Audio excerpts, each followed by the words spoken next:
كابتن توفيق، وعايزين ناخد رأي حضرتك في الفضيحة التحكيمية اللي شفناها منذ قليل على استاد المقاولين العرب. تحياتي ليك يا كابتن اسامه وضيوف حضرتك.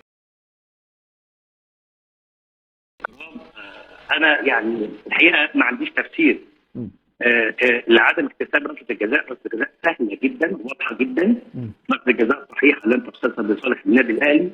الحقيقه انا الجمله دي انا هفضل مصر عليها، انا ما عنديش تفسير لعدم اكتساب ركله الجزاء. يعني محمود عاشور حكم الفار، الراجل جاب حكم المباراه وجاب له جميع الزوايا اللي تبين له ان اللعبه فيها ركله جزاء، وان لاعب نادي سيراميكا ايده مكبره جسمه وهو شايف مصدر الكوره كويس قوي، وبالتالي ما حاولش حتى انه يشيل ايده يحطها جوه جسمه، فبالتالي ركله جزاء موجوده وصحيحه. الحقيقه لم تحتسب في قرار هو الاغرب، انا بعتبره الاغرب في تاريخ التحكيم المصري. الحقيقه ده قرار غريب جدا، انا مش قادر افسره. يعني القرار ده انا مش قادر افسره الحقيقه. ليه مش قادر افسره؟ هو احنا عندنا كابتن اسامه الحقيقه كابتن محمود وفى هو جاي امبارح فقط من ليبيا، كان بيدير بطوله شمال افريقيا اللي تحت 17 سنه اللي كان بيلعب فيها منتخبنا القومي. هو فقط اول امبارح لعب مباراه المغرب وليبيا وجاي امبارح من ليبيا. هل السيد رئيس لجنه الحكام، هل السيد رئيس لجنه الحكام اللي هو المسؤول الاول والاخير، عشان برضه نتكلم بالليله ولا هو المسؤول الاول والاخير عن تعيينات الحكام؟ هل مفيش في مصر يا كابتن اسامه غير الكابتن محمود وفا عشان يجي بليبيا امبارح يلعب مباراه الاهلي وسيراميكا المهمه جدا النهارده؟ مين اللي بعين الحكام يا كابتن توفيق؟ مين اللي بعين الحكام في المباريات؟ هو رئيس الحكام لوحده خلي بالك، عشان برضه احنا مش عايزين نتكلم. هو مهمش الحقيقه باقي اعضاء لجنه الحكام، انا بقول لك بامان.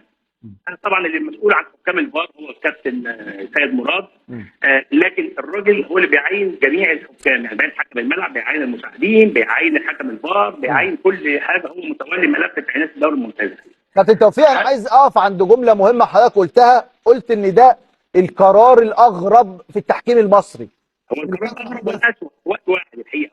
يعني الاغرب والاسوء. طبعا الحقيقه انا بشوف حكم يقعد على سكرينه الفار حوالي 4 دقائق او 3 دقائق، رغم ان حكم الفيديو محمود عاشور الحكم الراجل المرشح رقم 1 لافريقيا في كاس العالم، الراجل بيجيبك وبيقول لك ويجيب لك جميع الزوايا وجميع الصور اللي تقول لك ان انت لازم تغير قرار.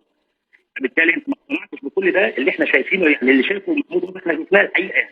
انا بقول ركله الجزاء هو قرار غريب جدا جدا جدا، هو الاغرب والاسوء في تاريخ التحكيم المصري الحقيقه. اشكرك شكرا جزيلا خبيرنا التحكيمي كابتن توفيق السيد. كابتن شريف عبد الفضيل، يعني حكم ضيع مجهود فرقه بالكامل. الاهلي كان متاخر، الاهلي حاول، الاهلي تعادل، الاهلي التحكيمي كابتن توفيق السيد.